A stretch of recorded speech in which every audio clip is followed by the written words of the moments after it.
राधा वल्लभ श्री हरि राधा वल्लभ श्री हरि सत्प्रेम सिंधु मकरंद रसोग धारा सारा नजश्रमभिता स्रवदाश्रितेषु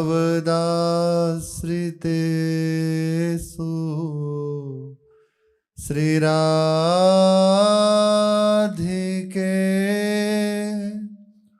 तव कदा चरणारविंदं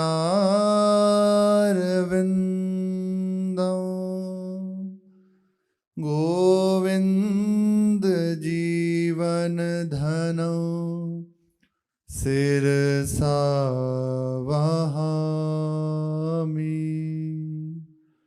गोविंद जीवन धनो शिरसा वहामि।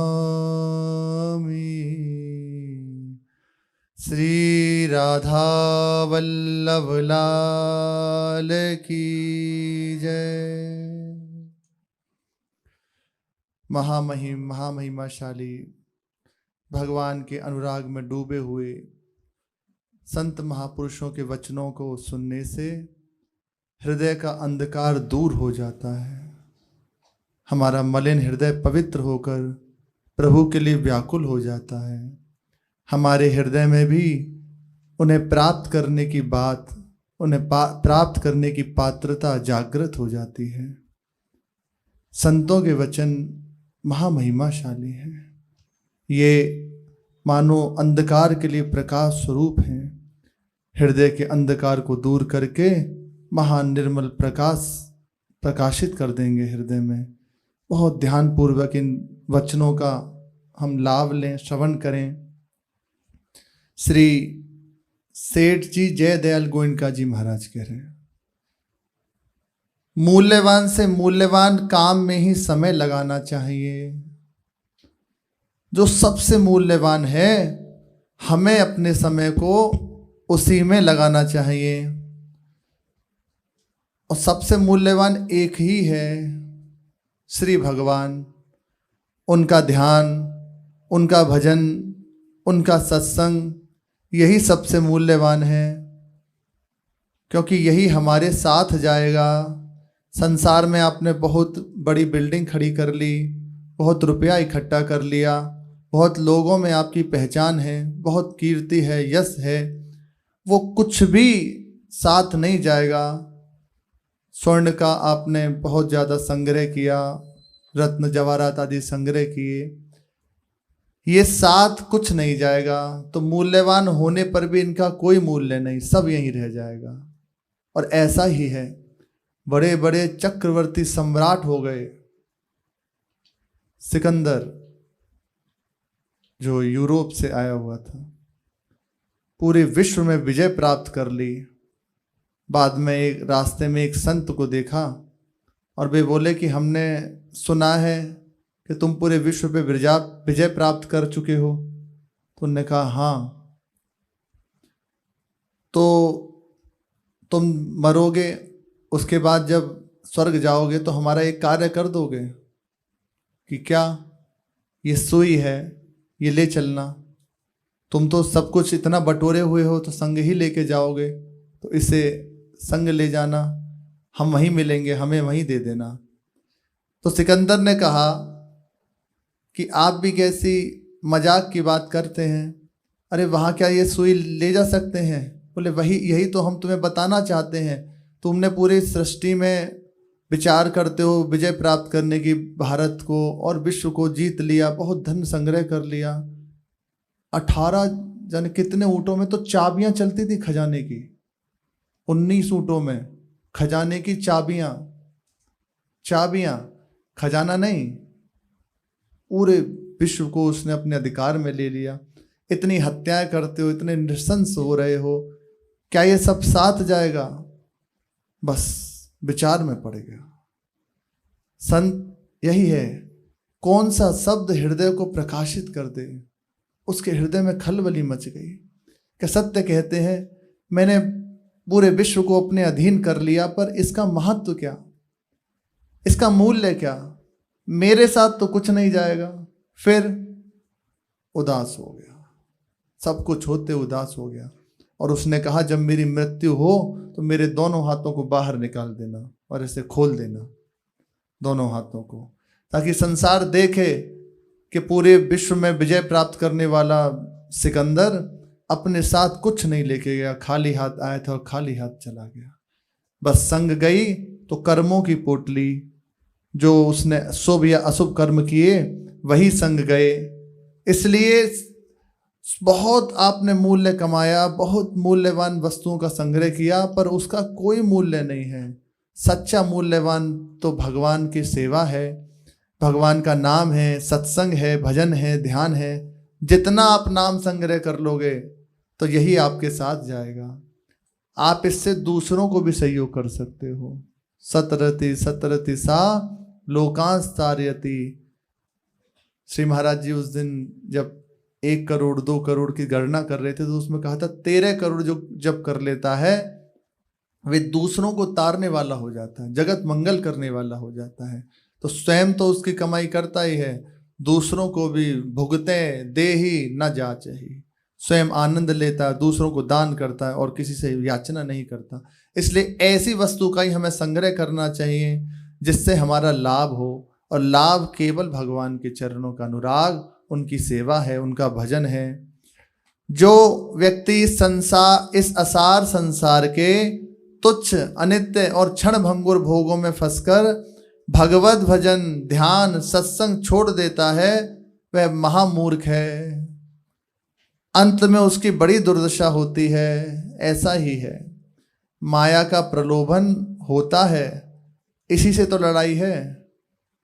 भगवान की और उपासक के बीच में लड़ाई किस बात की है? ये माया ही बस विघ्न डालती रहती है। वहां तक पहुंचने में ही जो बाधा है बस यही है, एक आकर्षण। पर एक समय के बाद ये सब नष्ट हो जाता है। हमें उसको सहना है, बस सहना है, चुपचाप सह जाओ। एक ही बड़ा अद्भुत आनंद में शब्द है उपासक के जीवन का, सह जाए। सहे सो साधु, साधुता जीवन में आ जाएगी। और भगवान साधु को अपना प्रिय मानते हैं, कहते हैं साधु मेरा हृदय है, साधु हृदयम मय्यम, साधु मेरा हृदय है। तो सह जाए, हृदय में आकर्षण हो रहा है भोगों का, ये विचार करे कि इतने समय से इसी में तो था, आज यदि मैं भजन छोड़ के अगर इसमें जाता हूं तो मुझे क्या लाभ प्राप्त होगा?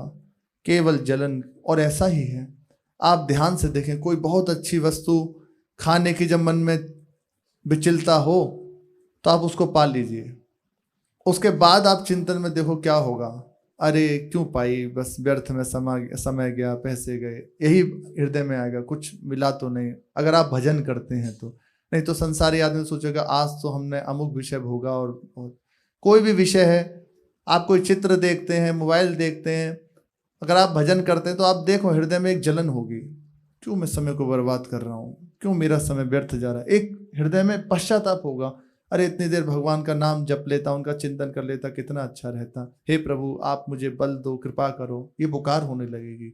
यदि आप नाम जप करते हैं, नाम जप नहीं करते तो पूरी पूरी रात निकल जाए उसी बस रील्स को आगे बढ़ाने में। अच्छा आप पूछो कहाँ से शुरू की थी, तो कुछ पता नहीं, क्या मिला कुछ पता नहीं, केवल समय का बर्बाद। और ऊपर से उसके बाद हृदय में जलन, अशांति, क्लेश, यही प्राप्त होता है। इसलिए कितना भी आप विषय भोग लीजिए, उसके बाद हृदय में एक जलन रहती है बस कि क्यों ऐसा हुआ, मेरा समय बर्बाद चला गया। और वास्तविक बात है, समय ही बर्बाद जा रहा है, उससे कोई लाभ नहीं होता।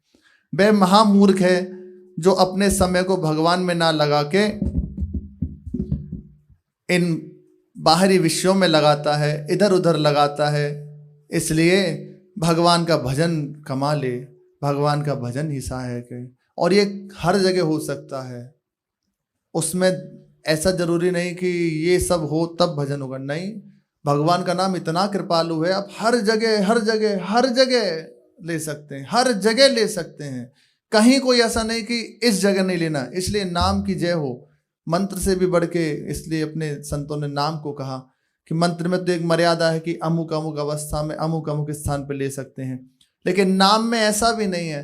नाम किसी भी अवस्था में, भाव से, कुभाव से, आलस से, अनक से, बस नाम ले लो, ये मंगल करेगा, महामंगल कर देगा। कैसे भी आपको उठा के भगवान के चरणों में रख देगा। इसका व्रत है, किसी भी तरह ये आपको छोड़ेगा नहीं, किसी भी तरह बस नाम ले लो। सबसे बड़ी बात, किसी भी प्रकार हो जाए भगवान का नाम कमा ले, उनके चरणों का आश्रय दृढ़ कर ले, अंत में यही सहयोग होगा। नहीं तो यदि प्रभु की स्मृति नहीं करी और प्रभु को छोड़ दिया तो बड़ी दुर्दशा होगी। केवल भटकना भटकना रह जाता है, केवल भटकना रह जाता है। सत्संग में जितनी बातें बतलाई जाती हैं, यदि उनकी धारणा कर लें, उनका नियम सा हम कर लें, तो अवश्य सुधार हो जाएगा। हम सत्संग श्रवण करते हैं, लेकिन उसे हृदय में धारण नहीं करते, उसे अपने हृदय में बिठाते नहीं हैं, उसकी धारणा नहीं करते, उस जो हम नियम सुनते हैं वो नहीं पालन करते, इसलिए बदलाव नहीं दिखता। फिर कहते हैं इतने समय से हम सत्संग सुन रहे हैं और अभी तक लाभ नहीं मिला। ईमानदारी से कई बार इतनी सरल उपाय गुरुजनों के द्वारा अपने जन सुने हैं, बताए गए हैं। अब पूछे तो कितने जन करते होंगे? कितना सरल उपाय, कितना सरल उपाय। आपसे नाम जप नहीं हो रहा, मन नहीं लग रहा, तो एक तरीका अपना लो। एक बार बताया था सत्संग में, बस कुछ देर का नियम ले लो, राधा राधा राधा, मन लगे ना लगे आप उसकी चिंता मत करो, बस एक रटन लगा दो, श्वास के द्वारा रुकेगा नहीं।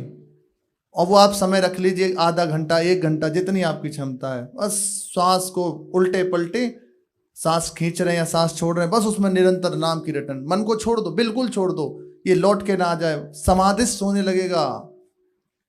वर्ष 2 वर्ष में नहीं, उसी समय होने लगेगा। आप करके देखो, 5 मिनट ही करके देख लो, तो मन एक एकाग्र होने लगेगा, उससे जगह नहीं मिलेगी भागने की। पर कितने जन करते हैं, तो लाभ कैसे अनुभव में आए? श्रोता सोई परम सुजान, सुनत चित रति करे। सुना और हृदय में धारण कर लिया। अरे 5 मिनट ही शुरू कर दो, 5-5 मिनट में स्मरण करने लग जाओ, लाभ होने लगेगा, विलक्षण लाभ दिखने लगेगा, जीवन में परिवर्तन दिखने लगेगा। पर हम सत्संग करके सुनते हैं, एक कान से सुना, विचार करते हैं, ठीक है, उसके बाद फिर स्मरण, उस बात की महत्व बुद्धि हो जाए, ओहो कितनी अद्भुत बात है। और आप देखना, अब थोड़ा सा बस उस पर ध्यान दीजिए, वो आपको बढ़ाने लगेगा। आप 10-5 दिन कर लीजिए, फिर आपके हृदय में व्याकुलता होने लगेगी। अगर नहीं होगा ना तो लगेगा अरे समय जा रहा है, मेरा नियम छूट रहा है। रात्रि कर लेना चाहिए, रात्रि में जब सो उससे आधा घंटे पहले। अब 1 घंटा तो कोई बहुत अच्छे उपासक हैं वे करें, आधा घंटे पहले बैठ जाए शांत चित्त होकर। सब कर सकते हैं, इसमें ऐसा नहीं कि आप विरक्त हैं तो या आप गृहस्थ हैं तो, नहीं, कहीं भी हैं, सोते तो सब हैं। उस समय बस बैठ जाओ थोड़ी देर, संतों को प्रणाम करो, भगवान को प्रणाम करो, और भगवान नाम को प्रणाम करो, गुरुदेव को प्रणाम करो, और एक तार नाम का रटन लगा दो, राधा राधा राधा राधा राधा राधा राधा राधा राधा राधा राधा राधा राधा। सांस लेते हुए, सांस छोड़ते हुए आप करके देखो, थोड़ी ही देर में ऐसा एक नशा चढ़ेगा, कुछ दिन में चित्त समाहित होने लगेगा। अगर 2-4-6 महीने हो गया ना, तो आप देखेंगे रात में सोते समय नाम चल रहा है। ये संतों की अनुभूत बातें, ये सब ऐसे व्यवहार में नहीं कही जाती, पर सब अपने श्री जी के जन हैं, इसलिए कह रहे हैं। इनका लाभ प्राप्त हो, इन्हें हम अपने जीवन में धारण करें। प्रसाद की सुनते हैं तो उसे उतारें, हमें भजन करना है, हमें प्रभु की प्राप्ति करनी है, तो बस उतना ही आहार, उतना ही विहार, जिससे बस साधन भजन में विक्षेप ना पहुंचे, हमें इतना ही करना है, नाम हमारा रुके ना। इसलिए ये सावधानी रखें। थोड़ी देर आप करके देखें, थोड़ी ही देर आप करके देखें, निश्चित मानिए आपको लाभ प्राप्त होगा, पक्का लाभ प्राप्त होगा। आप थोड़ी देर बस नाम की रटन, एक तार रटन लगा दे, कहत सुनेश महेश महात्म उल्टे सूधे नाम को, हरि नाम काम तरु राम को। ये महामहिमाशाली, बहुत महिमाशाली है। जो भी बात सत्संग में हम सुनते हैं, जो बतलाई जाती हैं, उनकी धारणा करनी चाहिए। सत्संग की बात हृदय में तभी टिकेगी जब नाम का रटन होगा। पात्रता तो हो, जो बात हम सुन रहे हैं वो हमारे हृदय में बैठ सके। पात्रता ही नहीं होती, वो रखने की वस्तु ही नहीं है, तो बस जैसे सुना वो ढह जाती है। जो बात हम सुन रहे हैं वो हृदय में धारण हो, इसके लिए खूब नाम का रटन करें। नियम ले लेना चाहिए, सबको ले लेना चाहिए।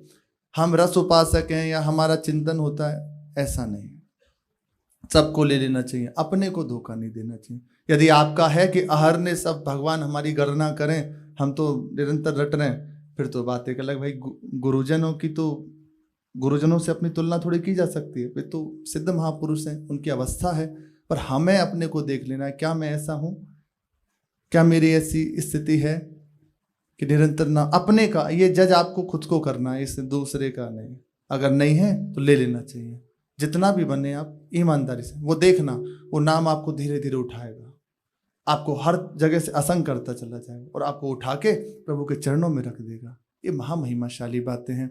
इसी से हृदय में पात्रता आ जाएगी, सत्संग श्रवण की योग्यता आ जाएगी। सत्संग में जो हम बातें सुनते हैं वो हृदय में धारण कर सकें, ये सामर्थ्य आ जाएगी। उनका नियम हृदय में ले लें और अपने जीवन में बना लें तो अवश्य अवश्य सुधार हो जाएगा।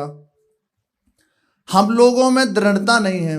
श्री सेठ जी महाराज कह रहे हैं, साधारण सी वेशभूषा और मारवाड़ी, हिंदी मारवाड़ी उनका मिक्स भाषा थी, और बिल्कुल सादा सरल सेठ जयदयाल गोविंद जी महाराज, भाई जी जैसे महापुरुष को उनकी कृपा से भगवत मार्ग मिला, उन्हीं को श्रेय जाता है उनके भगवत मार्ग में आने का। वे कह रहे हैं हम लोगों में दृढ़ता नहीं है, और सच्ची बात है, हमारी बुद्धि एक निश्चयात्मिका नहीं है। ओ आज ऐसा, आज ऐसा, आज राधा वल्लभ श्री हरिवंश, तो कल राधा नाम, कल मंत्र, वो भटकती रहती। एक बात पकड़ ले, शुरू में तो कहा ही जाएगा कि ठीक है जहां आपको मन लगे कर ले, पर अपने मन को एक जगह लगा ले। आज भजन की तरफ वृत्ति, कल भोगों की तरफ वृत्ति, ऐसा ये स्वभाव नहीं होना चाहिए। नाव डगमगाने वाली नहीं होनी चाहिए। एक बात निश्चय कर ले, मैं प्रभु का हूँ, प्रभु मेरे हैं, उनका भजन ही करने मेरे जीवन का उद्देश्य है। उनकी प्राप्ति करने के लिए मुझे मनुष्य देह मिला, ये मार्ग मिला है, अब बस मुझे वो प्राप्त करने हैं। ये हो गया दृढ़ निश्चय। अब इसके अनुसार आप आचरण करने लग जाइए। आपको नौकरी मिली है, सेवा मिली है, या आप बैरागी हैं, बाबा जी हैं, तो वैरागी बाबा जी तो दूसरा काम है ही नहीं, रात दिन भजन करे, सब कुछ करते हुए भजन करे। सेवा भी है तो भजन को, उसे भी भजन बना ले। और संसार में यदि आपकी नौकरी पैसा है तो उसे, जो आपको प्राप्त है उसे सोचे ये प्रभु की सेवा है, और प्रभु के चरणों में समर्पित करे प्रातः काल से संध्या तक, और बाकी के समय में नाम जप करे। तो देखा आप प्रभु के चरणों में बढ़ते चले जाएंगे, दृढ़ता जीवन में आने लगेगी, बुद्धि निश्चयात्मिका होने लगेगी, सफलता मिलने लगेगी।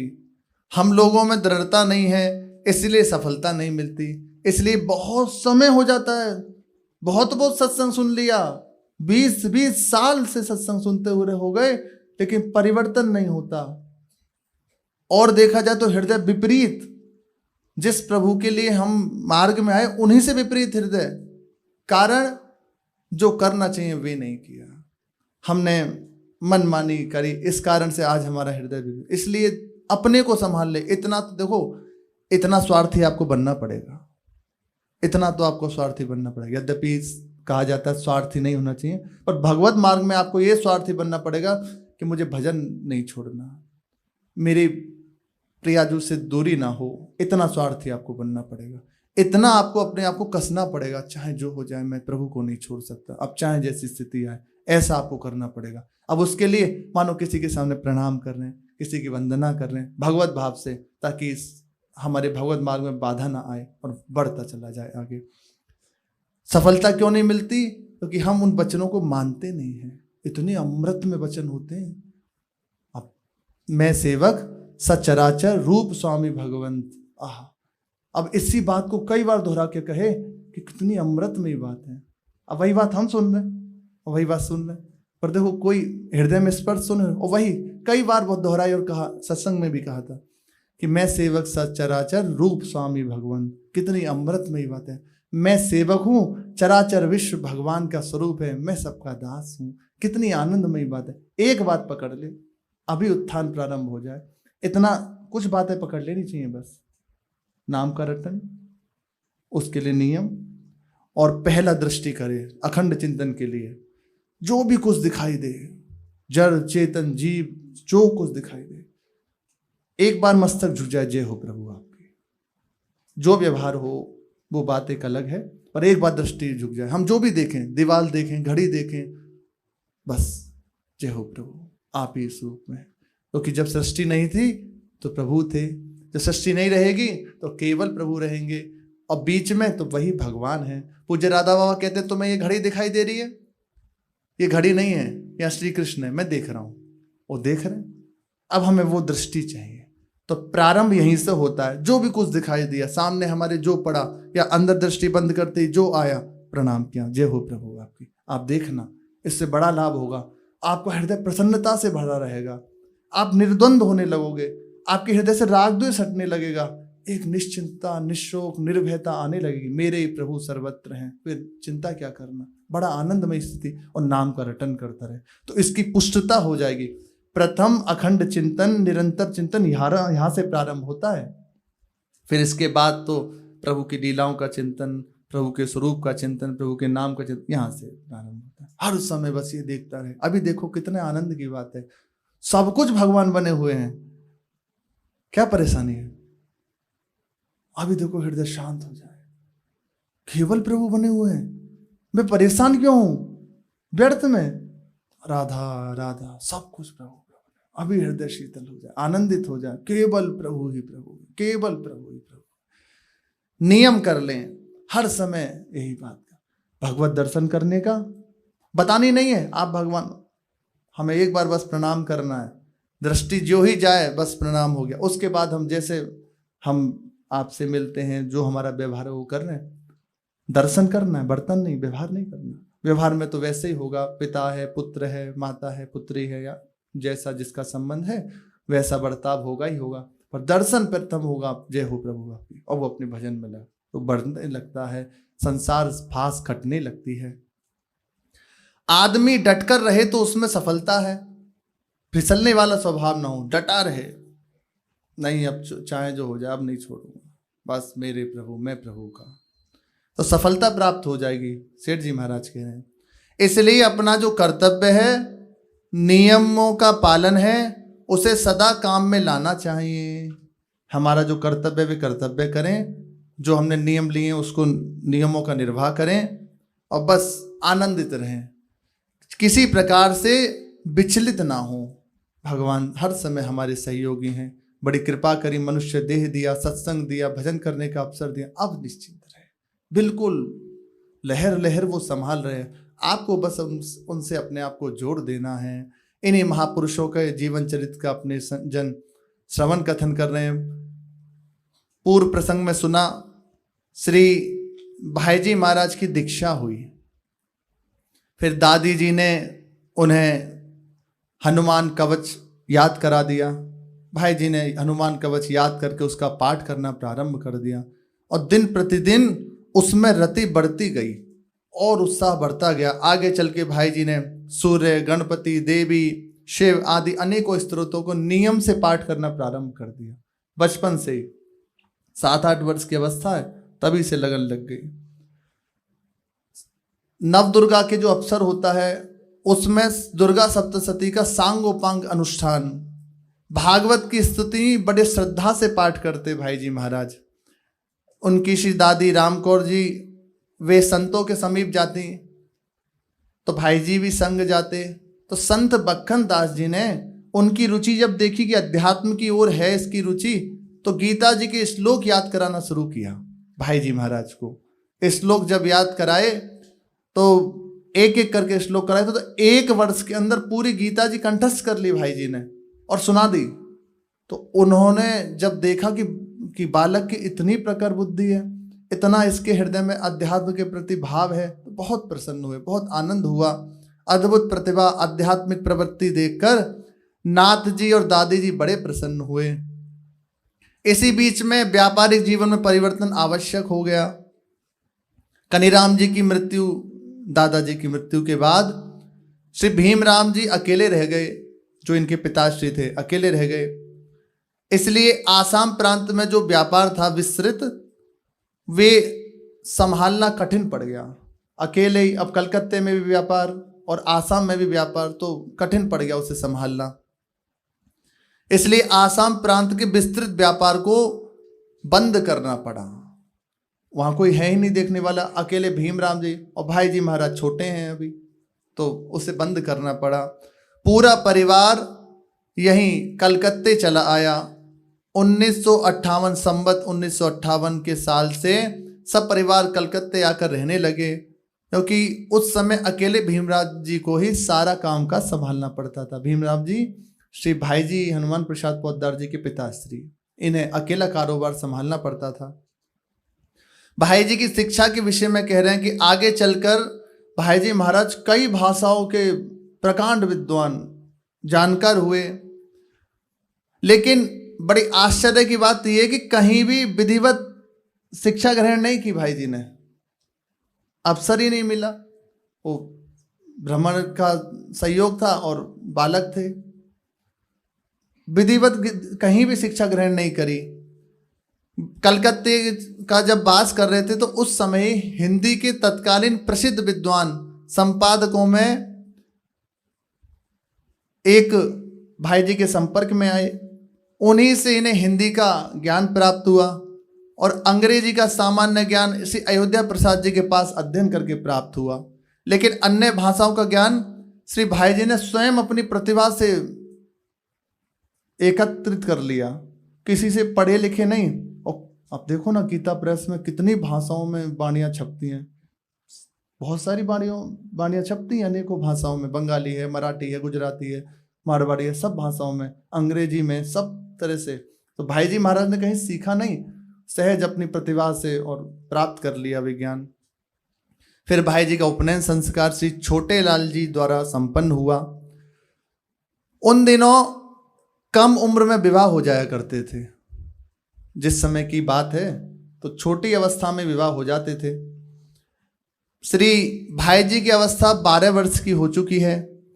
व्यापार में इनकी दुकान बहुत अच्छी प्रतिष्ठित है कलकत्ते में। अब दादी जी की हृदय में उमंग उठी कि हम अपने बालक को, अपने नाती को दूल्हा रूप में देखें। तो भाई जी का विवाह करने का विचार मन में आया और रतनगढ़ निवासी श्री गुरुमुख राय जी ढंडारिया की पुत्री महादेवी बाई से सगाई तय कर दी भाई जी की। इस समय का जो प्रसंग है बड़ा रोचक है और बहुत ज़्यादा ये संस्कृति का निर्वाह करने वाली बात है कि एक बार वागदान हो गया तो हो गया। रामकौर देवी के आदर्श रूप सामने प्रकट होता है इस समय के प्रसंग में। विवाह से पूर्व ही, अभी विवाह नहीं हुआ, सगाई तय हुई थी, उससे पूर्व जो महादेवी नाम की जो भाई जी से विवाह होना था, जो माता जी थी, उन्हें चेचक हो गया पूरे शरीर में। और चेचक में तो बड़े बड़े धब्बे होते हैं, पूरे शरीर में चेचक के दाग हो गए। अब इसका फल ये हुआ, पूरे शरीर का सौंदर्य नष्ट हो गया, पूरे शरीर में गड्ढे। देखे ना, कई बड़े बड़े गड्ढे हो जाते हैं, ऐसे होता है ना चेचक में, भारी और कष्ट में होता है। पूरे शरीर का सौंदर्य, स्त्री शरीर सब नष्ट हो गया सौंदर्य। अब परिवार वाले जो महादेवी बाई जी के थे वो सोचने लगे कि अब तो निश्चित है, वो चिंता में निमग्न हो गए कि अब सगाई टूट जाएगी, अब हमारी बालिका का विवाह नहीं हो पाएगा। तो रामकौर देवी ने स्पष्ट कह दिया कि जैसे कन्या का वागदान एक बार ही किया जाता है, एक बार ही होता है, वैसे ही मैं अपने पौत्र का वागदान महादेवी के लिए कर चुकी हूँ। उसके जीवित रहते मैं अपने वचन को कदापि नहीं छोड़ूंगी। वचन दे दिया, विवाह होगा, ये उसका प्रारब्ध है। अब उससे वो आक्रांत हो गई, लेकिन इसमें उसका दोष क्या बेचारी का, प्रारब्ध का भोग है, उपस्थित हुआ, विवाह इसी से होगा। और विवाह हुआ। प्रथम ज्येष्ठ कृष्ण 4 संवत 1961 को विवाह संस्कार धूमधाम से संपन्न हुआ श्री भाई जी महाराज का। लेकिन विधि का विधान और ही था। यहां एक बात बड़ी स्मरण करने वाली है कि भाई जी महाराज परम भागवत हैं, महाभागवत हैं। केवल इसी जन्म में भजन साधन में थोड़ी लगे हुए हैं, जन्म जन्मांतर से वो लगे हुए। कारक महापुरुष हैं ये, कोई साधारण महापुरुष नहीं, कारक महापुरुष हैं। जगत कल्याण के लिए ही प्रकट हुए हैं ये, हुए ही जगत मंगल के। इनका काम हो चुका है पर जगत मंगल करने के लिए प्रकट होते हैं, उनको कारक महापुरुष कहा जाता है। अब इनके संपर्क में देखो, पहले माता जी आई, भेज दिया भगवत धाम। फिर अपने बुआ जी के बच्चों को, अपने बुआ जी के बड़े बेटे को भेज दिया भगवत धाम अपने संपर्क से। दादाजी भगवत धाम चले गए। कनीराम जी हृदय से लगाया और कुछ समय बाद वे भी भगवत धाम चले गए। ये है महापुरुषों की सामर्थ्य।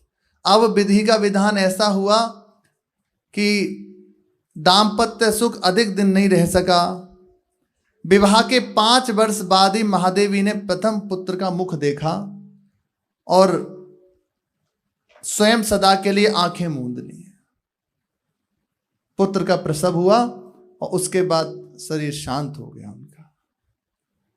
ये श्री भाई जी का प्रथम विवाह था और इसमें गई भगवत धाम। केवल संपर्क मात्र से संत के संपर्क में आई और गई भगवत धाम, प्रभु की सेवा में गई। कोई रोक टोक थोड़ी या कोई उन्हें बताना थोड़ी, गई सेवा में। इसमें इतना भी संशय नहीं है, इतना भी कोई साधन भजन। अरे भाई जी महाराज से द्वेष करने वाले को भगवत प्राप्ति हो गई तो ये तो प्रेम करने वाले हैं, इन्हें हो जाए तो क्या इसमें बड़ी बात है। तो प्रथम जो पत्नी थी महादेवी बाई, उनका स्वर्गवास हो गया, वे भगवत धाम चली गई। उनका दुख भूलने से पहले ही नवजात शिशु भी परलोक से धार गया और जो पुत्र प्रकट हुआ था वे भी पधार गया, उसकी भी अंतिम अवस्था, वे भी चला गया, वे भी गया भगवत धाम। कितने काल से जाने भटक रहा था कहाँ कहाँ जीव, भाई जी महाराज की कृपा से संयोग हुआ और गया भगवत धाम, भगवान की सेवा में गया, जीवन मुक्त अवस्था प्राप्त हो गई। अब माँ श्री राम कौर देवी ने कहा कि दूसरा विवाह करो। भाई जी महाराज अपनी दादी के सामने कुछ नहीं कहते थे, जैसे उन्हें प्रसन्नता मिले, जैसे आप राजी हो बस वैसे ही। तो दूसरा विवाह विक्रम संवत 1668 में देवी राम कौर ने राजगढ़ निवासी श्री मंगतू राम जी सरावगी की पुत्री सुबटी बाई से द्वितीय विवाह संपन्न कराया। लेकिन इसी बीच एक और घटना घटी। अब पितृवियोग सामने आ गया। पिता श्री भीमराम जी का भगवत धाम पास हो गया। श्रावण कृष्ण 5 संवत 1969 के दिन रतनगढ़ में श्री भीमराम जी ने 5 भौतिक शरीर छोड़ दिया। श्री भाई जी महाराज के पिताजी ने अपना शरीर छोड़ दिया, गई भगवत धाम। कोई साधन और उसकी बात नहीं, कोई सिद्धांत की बात नहीं, सीधे भगवत महापुरुषों का स्पर्श संग वो गए भगवत धाम, सीधे गए भगवत धाम। श्राद्ध आदि से निवृत्त होकर ये कलकत्ते आए। अब पूरा कारोबार का भार भाई जी महाराज के सर पे आ गया, पूरा कार्यभार श्री भाई जी महाराज। अब अकेले 20-22 वर्ष की अवस्था है, बस अब पूरा भार श्री भाई जी महाराज के सर पे, अकेले यही थे। श्राद्ध आदि से निवृत्त होकर ये कलकत्ते आए और दुकान का सारा भार मनोयोग से संभालने लगे। विक्रम संवत जो दूसरी पत्नी थी 1972 में सुबटी बाई, उनका दूसरी पत्नी का नाम सुबटी बाई था, उन्होंने एक पुत्र का प्रसव किया, पुत्र प्रकट हुआ भाई जी के। लेकिन जन्म के 2 महीने बाद ही शिशु परलोक चल बसा, वे भी भगवत धाम चला गया, नहीं रुका। हाँ, पुरुषों की महामयी लीला है। 2 महीने बाद ही प्रसव के वो भी भगवत धाम चला गया, उसकी भी मृत्यु हो गई। और उसके 6 महीने बाद जो दूसरी पत्नी थी उनका भी अंतर्ध्यान हो गया, उनका भी शरीर शांत हो गया। अब राम कौर देवी जो दादी थी, उन भाई जी तो निश्चिंत आनंद में, कोई चिंता नहीं। उन्हें क्या चिंता होगी, भगवान से जो युक्त हैं उन्हें कोई चिंता थोड़ी, जैसी प्रभु की इच्छा। नरसिंह मेहता जी के पुत्र पधार गए और वो नाच रहे हैं आनंद में। नववधु घर में है, वो प्रसन्न हो रहे हैं कि भगवान का पुत्र था, गया भगवान के पास, भगवान ने ले लिया वापस। तो पुत्र 2 पुत्री और 2 जना के घर में रह रही हैं, और श्री नरसिंह मेहता जी आनंद में मग्न है, भगवान की सेवा में गए, भगवान का पुत्र, पत्नी पधार गई और सब आनंद में, कोई चिंता नहीं, क्योंकि भगवान यही है सबसे बड़ी बात।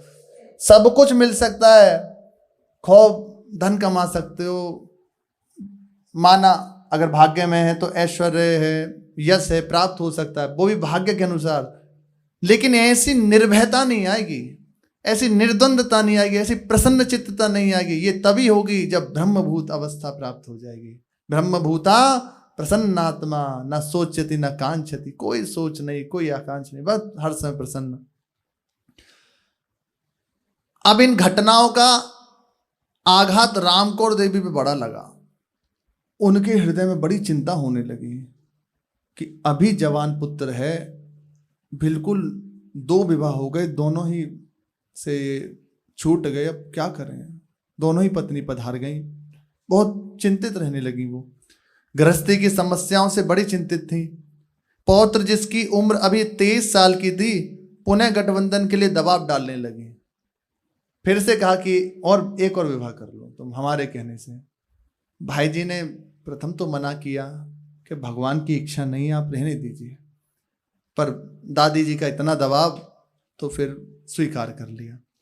लेकिन उस समय भाई जी के हृदय में और मस्तिष्क में देश सेवा का, उस समय तो था ना, अपना भारत आजाद होने की पूरी लड़ाई चल रही थी, उसी समय श्री राधा बाबा भी देश सेवा में अपना योगदान दिया। बड़े बड़े चंद्रशेखर आजाद हैं, इनने अपना योगदान दिया। उस समय की ही बात है, 23 साल की अवस्था है, और भाई जी के मस्तिष्क में, हृदय में बस देश सेवा की धुन लगी हुई थी। लेकिन दादी ने जब आग्रह किया कि तुम विवाह कर लो, तो टाला नहीं, जैसी आपकी राजी। 1-2 बार मने किया, पर बार बार दबाव डालने पर, अब घर में कोई नहीं, अब दादी और केवल भाई जी हैं अकेले। अब ये तो खलता ही है हृदय में, कैसा उनके होगा कि एकदम जवान पुत्र है और अपना कार्य स्वयं करे, कैसे उन्हें चाहिए, इतना बड़ा कारोबार है, क्या होगा इस सब का। बड़ा भाई जी के लिए वो चिंतित रहने लगी। पर भाई जी महाराज ने दादी की इच्छा के आगे अपना सर झुका दिया। दादी ने अपने पौत्र का तीसरा विवाह, अक्षय तृतीया, ये तीसरा विवाह है भाई जी का, विक्रम संवत 1973 को श्री सीताराम जी सांगनेरिया की पुत्री रामदेई से किया। श्री रामदेई जी गृह लक्ष्मी के रूप में अंत तक भाई जी महाराज का साथ निभाया। महाभागवत, ये भी महाभागवत। पूज्य राधा बाबा इन्हीं के लिए विराजमान रहे और कहा था इनकी सेवा जैसे माँ की सेवा होती है वैसे मैं करूँगा, और पूज्य बाबा ने सेवा की इनकी। पूज्य राधा बाबा को ऐसे बालक की तरह दुलार करती थी, अपने हाथों से ही पवाती थी। अंत तक श्री भाई जी महाराज का, भाई जी महाराज के बाद तक साथ निभाया पूज्य बाबा के लिए। इन्होंने भाई जी के मन में अपना मन मिलाकर, उनके हर कार्य में कंधे से कंधा मिलाकर सतत सहयोग दिया। अपना अलग अस्तित्व रखा ही नहीं, अपना अलग अस्तित्व हटा दिया। कोई अपनी बात नहीं, कोई मांग नहीं, ये बहुत बड़ी बात है। अपने अस्तित्व को हटा देना, मिट्टियां मेट कर देना। आप बताओ कैसे प्रसन्न हो। जोई जोई प्यारो करे सोई मोहि भावे, ये वाली बात आ जाए। तो भाई जी महाराज का तीसरा विवाह यही सफल हो पाया, यही अंत तक भाई जी महाराज का निर्वाह हो पाया। अब आगे श्री भाई जी महाराज सेठ जी जयदयाल गोयनका जी से मिलते हैं, सो शेष चर्चा आगे। श्री राधा वल्लभ लाल की जय।